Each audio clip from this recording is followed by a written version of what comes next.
The LinkedIn Podcast Network is sponsored by TIAA. TIAA makes you a retirement promise, a promise of a guaranteed retirement paycheck for life. Learn more at TIAA.org/promises pay off. LinkedIn presents.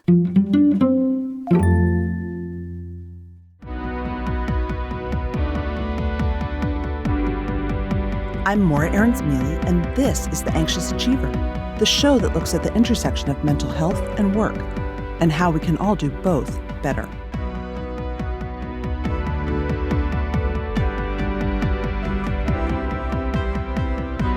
Newsflash, you're not the only one feeling really burnt out. Chances are your boss and your HR team are feeling it too. All of us just, I've been calling it not burnt out, but burnt crispy. It's like we don't have anything. There's nothing to squeeze. We're moving forward.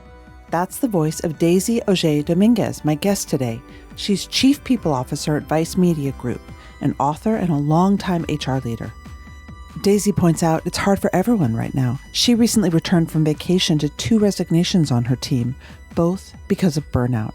Usually, my team comes to me to be their cheerleader, right? They're the person that's going to, imbibe them with the energy. And I had to have a real moment of pause and say, I'm not going to lie to you. I can't motivate you or her to do anything different other than just facing what our truths are. Daisy's priority as an HR manager is the wellness of her workers. And sometimes, especially in hard times, that means letting people, encouraging people even, to walk away. For many of us, the pace of work, it's not going to get slower anytime soon.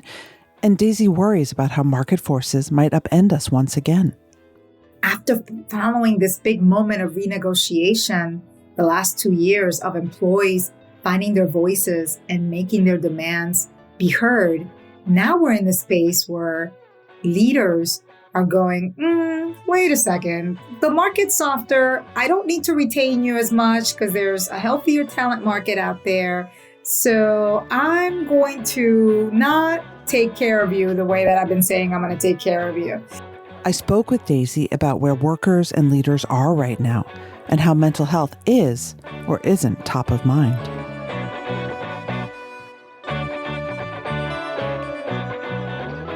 What's your advice for a manager who might be sitting down with someone who says, I can't do this anymore, who's suffering from burnout?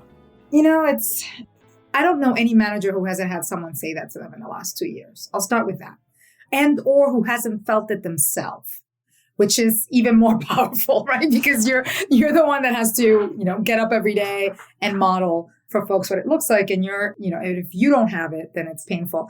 It's also become increasingly up to HR teams in the past couple of years to heed the calls of employees who are suffering these surging rates of burnout. And it comes from mental health. It comes from childcare options not being available. It comes from work overload. It comes from all of those pieces. And, the first step is, this is just very basic human responses. It's just listen, really, really get to the root cause of what's happening, right? Because sometimes, right? Is it the workload? Is it family? Is it your relationships with your coworkers? And sometimes it's a combination of all of those, right? But, what is the true root cause of what's happening? And to get to that, first of all, there has to be trust with your manager, right? And that, you don't build trust the minute that something, has hit the fan, if you will, right? Trust is consistency over time. You have to build that relationship so that your team is coming to you not when they're at the end of their rope, but that you are watching for those signals and listening and engaging so that you are creating those preemptive solutions whenever possible. But when and if you're at that place of I'm done, and I had the first case of long COVID in my company, and it was someone on my team, a young, brilliant young woman. And, she was out for several months. And we negotiated for her to come back part-time to ease her way into it. And, during a leave of absence, you're not really supposed to be speaking to the employee because obviously they're supposed to be on their time off. But during it, I would send her notes of support and just letting her know how much both we missed her, but we were able to do okay without her. Cause I didn't want her to feel the pressure of, having to come back. And when she felt somewhat ready to come back, she came, and Morra, she lasted less than a week, and the stress was getting too much to her. And she called me in tears, and I said, that's it. I'm going to give you a week and a half, right? You will get paid through the next week. We'll figure out the right comms for the team, and your team knows what's going on. But we've exerted every available option to get you to come here. And just as you need your health, I also need a viable person running this team. And so, let's find what the right solution is for us. And we were able to have that conversation because we'd spent months building that relationship. It wasn't me, being the abusive manager of going like, well, you decide today or tomorrow because I need a manager for this team, right? And it also wasn't her, trying to one up the company. It was really both of us getting to a place of, this is not going to work. And that takes those conversations. That takes also that creativity in thinking about what's the right solution that is also not going to overburden the rest of the team. Because part of what I also, we have to remember, this is our responsibility as managers and leaders. I'm responsible for you, the person I'm talking to, and then I'm responsible for 80 other people. And I have to make sure that I am not making a decision now that is going to disproportionately impact their experience. So you have to think about that. You have to also think about, and I was having this conversation with one of my team leaders today, the contagion that happens when people start quitting. Everyone starts quitting, right? If for no other reason going like, I'm just going to do it, right? There's research that, I've been reading everything impossible I could this last year. And there's research that shows that a lot of people quit out of sort of this contagion of, I'm just tired, I'm exhausted, and I'm just going to quit. But let's not forget, a lot of people left not for other jobs. A lot of people just left the workforce. They're done. Of the two people who quit today, one person is quitting and not going anywhere. That to me, you don't need an exit interview for that, right? You're like, okay, that's incredibly telling. So anyway, to answer your question more succinctly, it's both, you've got to have been building this relationship all along in order to be able to respond as thoughtfully and as decisively as possible. And that has to happen before that moment. But it sounds like also you knew your boundaries.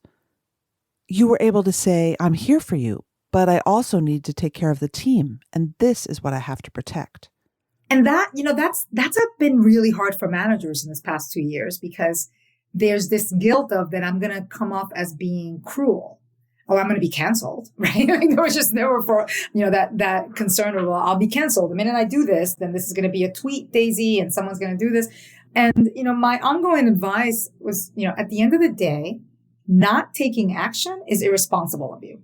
And not doing what you're supposed to be doing for both that person and the rest of your team is not leading, is not managing. And so you've got to also own up to the role that you have and be able to speak to it, right? I think for a lot of managers, this was the first time that people were articulating what their real responsibility was, right? Like this is my responsibility. We used to use the 3 C's. This was I got from a McKinsey study of, what we want from managers is competence, confidence, and is compassion. These are the 3 skills. But what we, I think, undervalued for a long time was that those 3 competencies have not really been coached and trained for many people. And so, it's not, just like, wait, you're asking me to be I have to be, I have to be competent, which means that I need to know what the heck I'm doing in a world where everything is changing and there's no rule book for anything. I need to be confident in front of my team that even when I don't know what I don't know, and I say this to my team all the time, I was like, listen, I'm going to be incredibly vulnerable with you. I don't know what's going to happen, but here's what I know, right? And so I am applying my decision making, I'm applying from my experience, what I know today. That is what I am applying to making decisions for this team. And, and I am sharing this with you so that you feel a sense that I am competent and confident enough to make these decisions.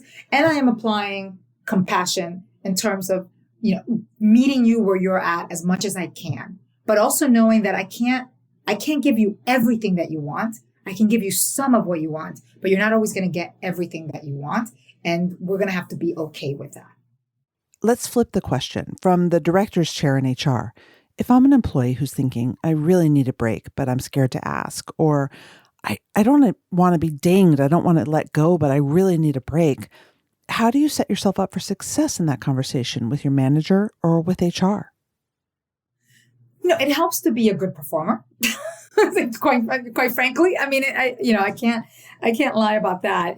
When you are a good performer, when you are someone who has demonstrated steady performance and behavior and engagement in an organization, I find that a lot of people are surprised by how much an organization is willing to create the space for them to find what they need.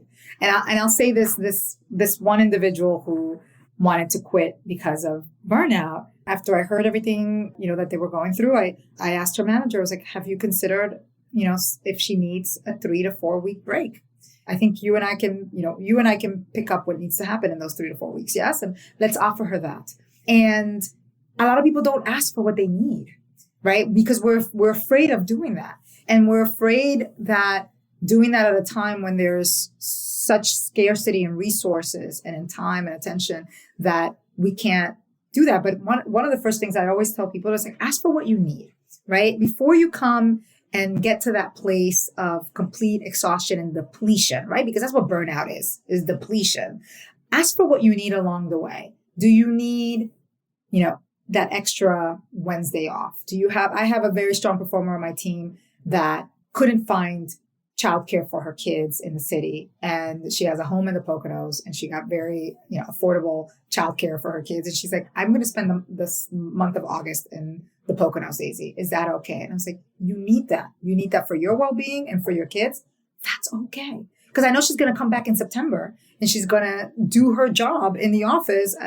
She's hybrid, but she's going to do her job 2 to 3 days a week. And I know that she's going to perform. And much more, I know that I have a team leader that is not just a strong performer, but that it will have more loyalty and more connection to the business because I was able to acquiesce to something that's frankly not a sacrifice, right? So I do think that we need to ask for those things before we get to that moment of depletion, if we can.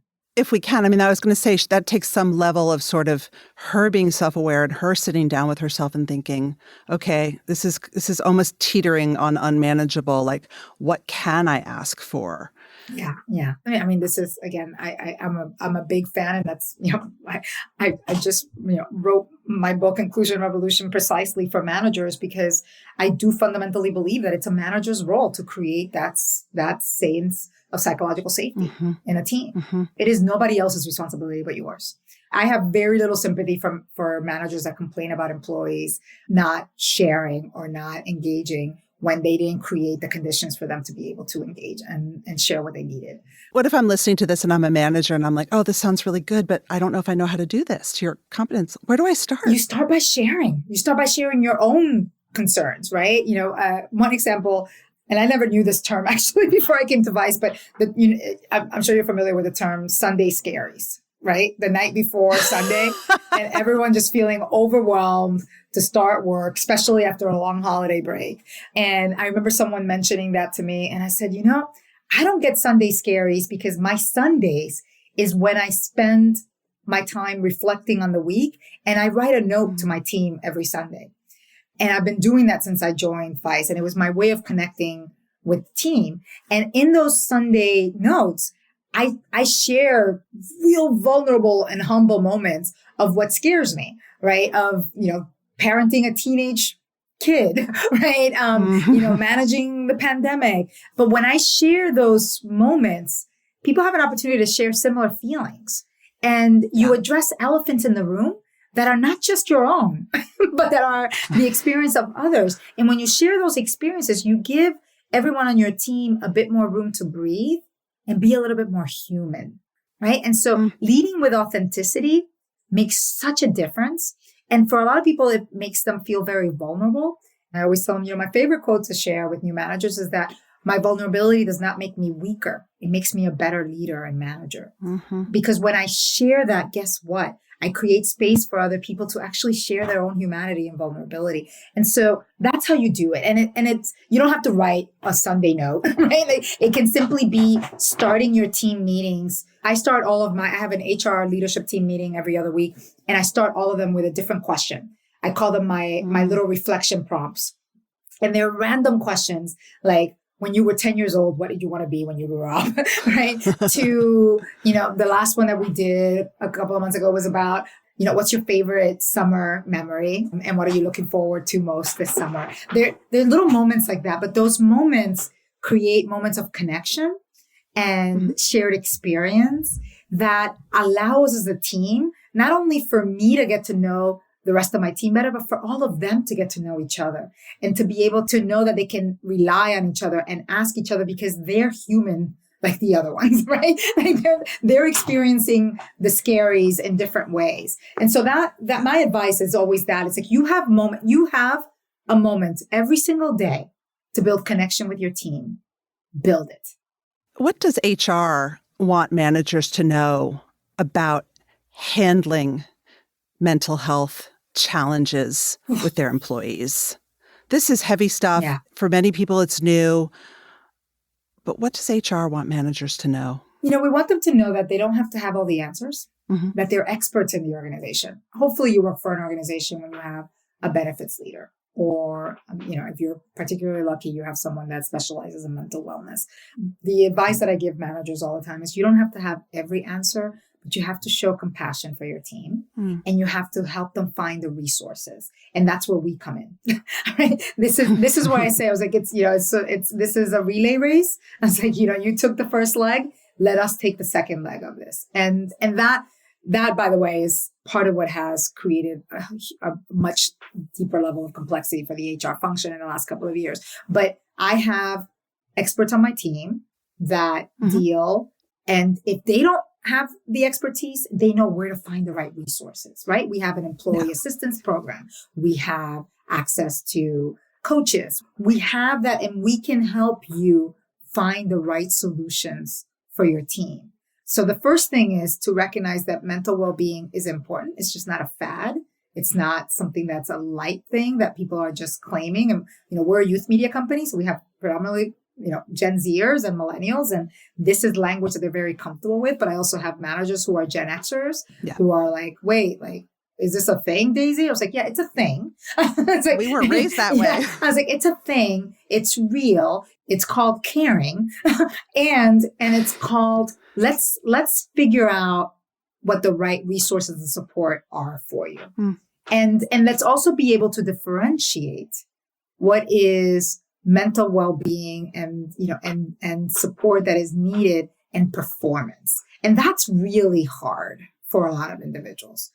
Because also historically, and I'm curious if it's changed during the pandemic, all those services at companies like EAP and finding benefits were very underutilized, I think, because people were scared that they would get dinged by their manager if they admitted to stuff. Oh my gosh, I can't tell you how many meetings I have to go to remind people that it is confidential. You're absolutely right. You're so right, Morra. I write emails globally to employees reminding them about our EAP program almost every other month. Sadly, in the last couple of years, because of all the crises that have happened, and after, Asian hate, Muslim hate, Black, you name it. Yeah. Every single time that a moment like that would come up, and unfortunately there were more than we can count, we would send reminders to our employees about our EAP. And you're absolutely right. The utilization has increased, but it is still not as high as I would expect it.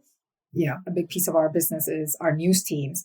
And you haven't lived until you've managed a news team. But they ask the most poignant and thoughtful questions. And I'll tell you this, I was at an all hands, a very well-produced all hands, because that's how our teams operate. And so I was being interviewed by one of our journalists about our mental health and well-being benefits.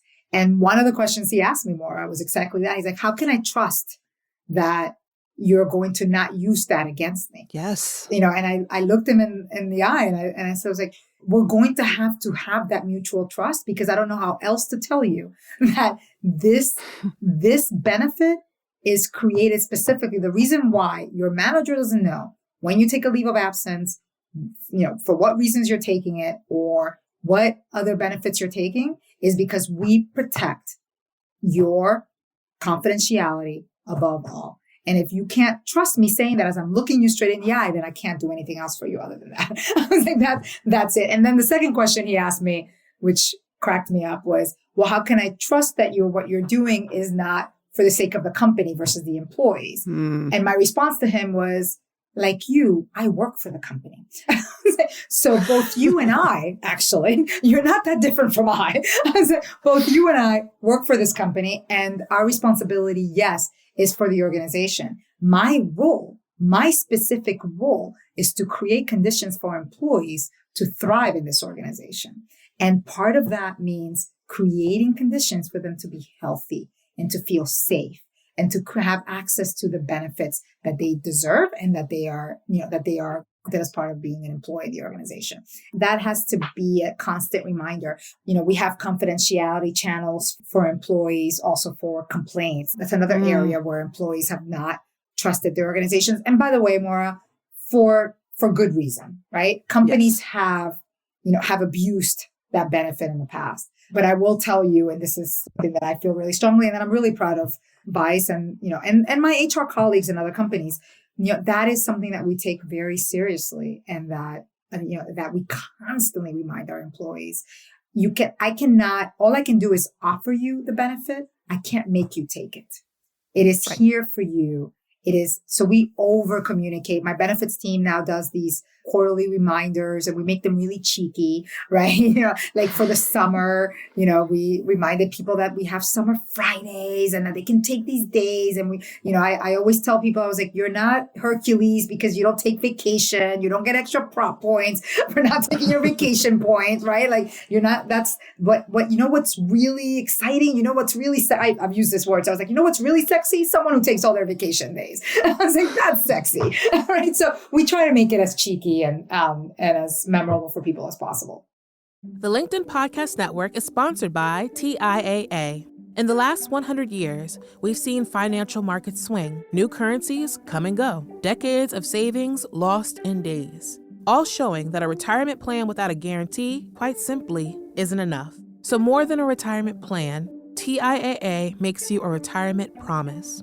A promise of a guaranteed retirement paycheck for life. A promise that pays off. Learn more at TIAA.org/promisespayoff. It's funny. So a question I get a lot from managers is, I don't want to become my team's therapist if they start talking to me. And so I have a question, which is, how do I build in those boundaries so that I know when to turn over a problem, but the team member feels supported? Yeah. And also, are there legal issues that I as a manager should be aware of if I'm talking about mental health with someone on my team?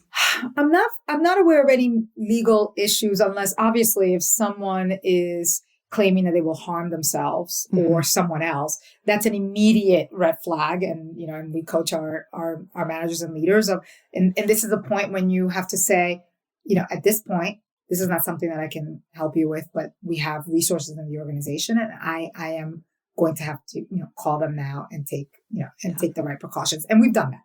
Goodness, the things that my team has heard and supported our colleagues. We had a boy who had has a teenage child who tried to commit suicide, and and this was on a weekend when we had no access to any medical provider. Everybody was off for the weekend, and my head of benefits and I were on call all weekend with this colleague, and we found them the right resources. I called colleagues that I knew in the state that they were in to see if we could find the right facility for the employee. We made sure that they had all of their access to EAP and to their benefits. And, that was a weekend where I remember saying this to someone and they said, "Oh, you do that?" And I said, this is not part of my job description, but it is part of being human and caring for a colleague.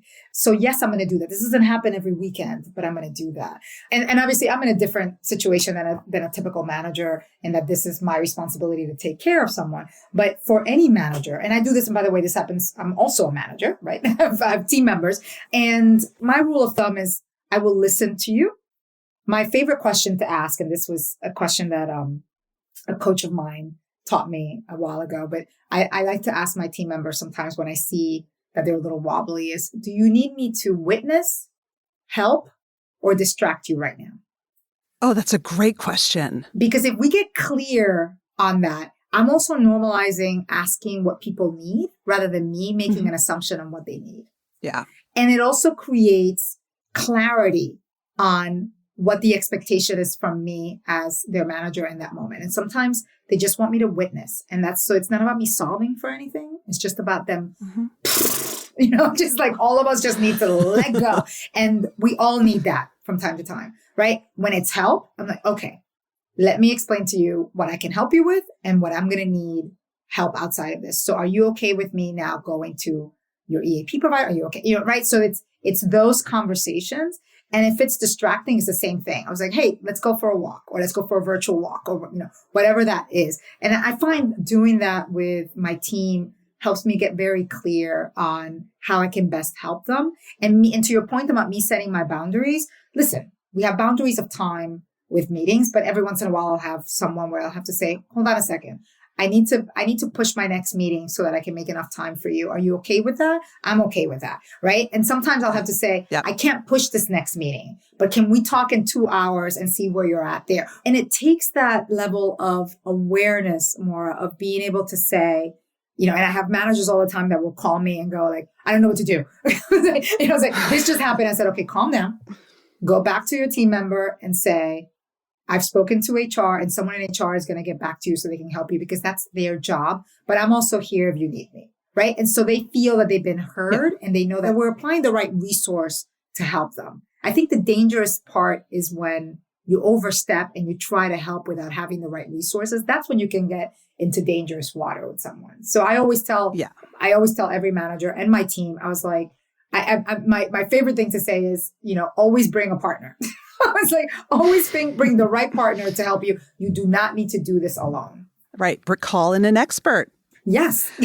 And then I guess the flip side is, once a team member has opened up to you about their mental health and maybe it's an ongoing challenge, do you just sort of use your discretion about when to check in? Like, because again, there's that tension between I want to make sure they're okay. I want to do the right thing, but also I'm not their therapist. We still have a working relationship.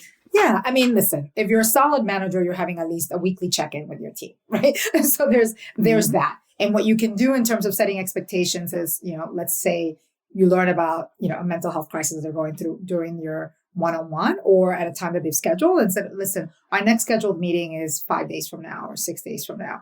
Is it okay to wait till then? Or would you like to check in before then? Right? It's about normalizing what people need and creating that space and also that agency for someone to ask for what they help versus you assuming what they need, but also offering that support. And for some people, it's harder than for others, right? I have some team members that are, sort of inside their heads and they will never ask for help. And so those are the people that I know that I need to every once in a while check in and just go, hey, just checking in. I have the others that are never afraid of asking for what they need. And will be the ones coming at me. And so part of my job is to also understand my team and know what their truth is and know how they want to approach that every day. It's a lot of work, Morra. The managers' jobs have become incredibly complicated. We are not therapists, but we have to show evidence of care in our engagement with our teams in order to be able to build the trust and the reliability to get them to both do what they need to do but also get them the access to the things that they may need to be able to do their work well.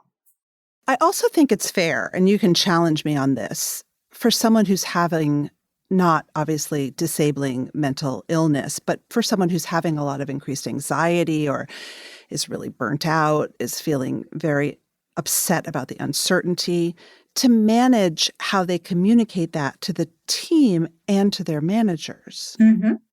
It's interesting because I find the Gen Z workers have an easier way of communicating it that it can feel grating to an Xer, right? Because they're like, oh, here they are again telling me about how they need a mental well-being day off. Right? I was like, but you know what? They're asking for what they need. And if they're performing, right? It's like if they're performing, if they're delivering for you, It's okay. Now, you've got to have situational awareness. You're not going to, in a Y team meeting, start opening up about something that is so tragic to you that is going to create a level of discomfort or can be even triggering for others in the group, right? So you have to manage that. And that comes from experience. That comes from, I think coaching, right? I coach my team members. Sometimes I have said to some of my younger team members, I was like, could you have said that in a different setting, in a different way? And they'll look at me and they're like, yeah, you're right. Right. I was like, I'm not telling them not to say it. I was like, but let's think about how that was shared and the impact. What was the impact that you were trying to achieve? It's like, were you trying to build connection with others, or were you trying to feel a sense of woe is me? I was like, were you trying, what were you trying to actually elicit from that comment? And taking that extra 15, 20 minutes to have that conversation with someone can be really illuminating, right? And it can also help people achieve that situational awareness of like, that was probably not the right place to say that, right? But in this case, this may be the right place to say. I was sharing that I do my weekly notes to my team, and my senior leaders came to me and said, it's great that you do these, but we'd like to do these as well with the global team. And so we said, hey, why don't we just do a weekly, every week, one of you do it. And so they all did it in the summer. This was the first time that they did it. And I said, my notes are usually very personal, right? There's business pieces in there, but they're very much like what I'm going through, what I'm learning, whatnot. It's like, I think what would be helpful for the global team, I mean, we have a team in over 20 countries, is for them to get to know who you are. So each of them approached their letters differently. And it was beautiful. Every single one of them said, it was like one of them was, their baby is their dog. And that was what they're talking about. The other was talking about their kids and summer camp. And one of them talked about her child being bullied, cyberbullied, and how difficult that was. And I think years ago, we would have said, oh, that was probably not the right setting. It was the right setting because this was a moment of her sharing her truth with the teams. She's in a foreign country, so a lot of people don't get to engage with her. And I have to tell you, the responses, she got the most responses from all of the emails that went out. People saying thank you. People saying, I've experienced that, or someone in my family has experienced that.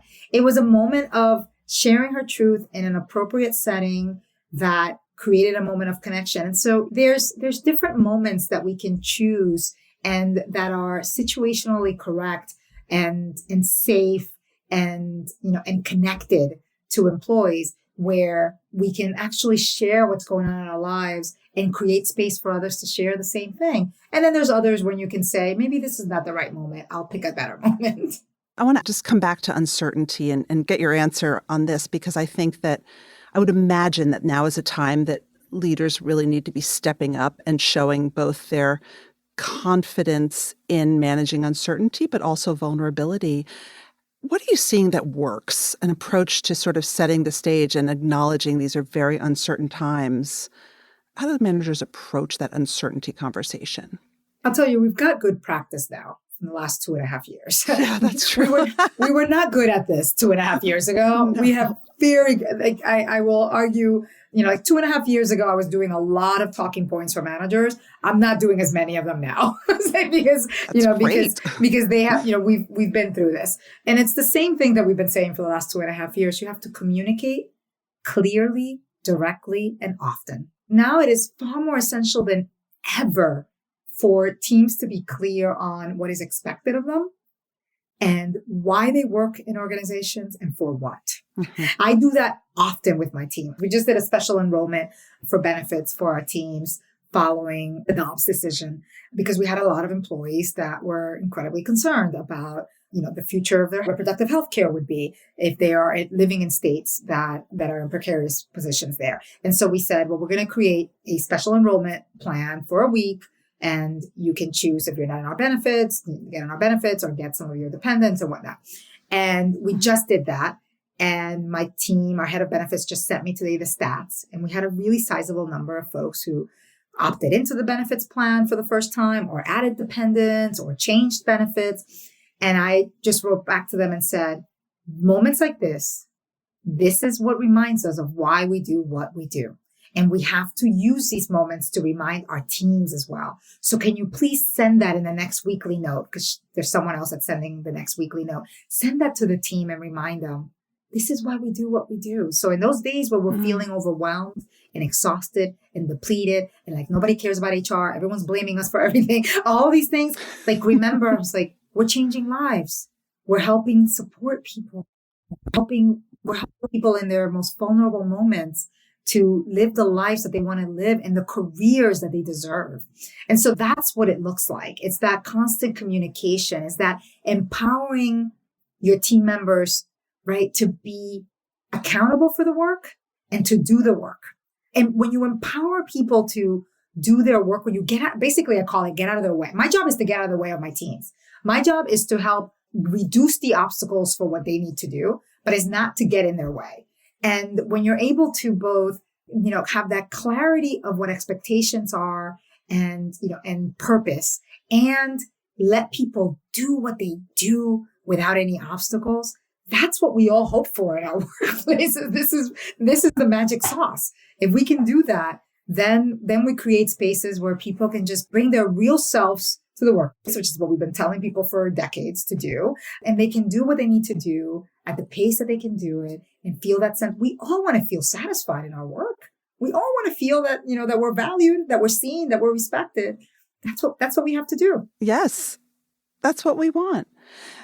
My last question is, you've written about co-creating the new world of work. What does that mean? Oh, my goodness. I'll tell you this. 2.5 years ago, we experienced one of the biggest changes to what the workplace was going to look like, right? The pandemic just shifted everything in our world.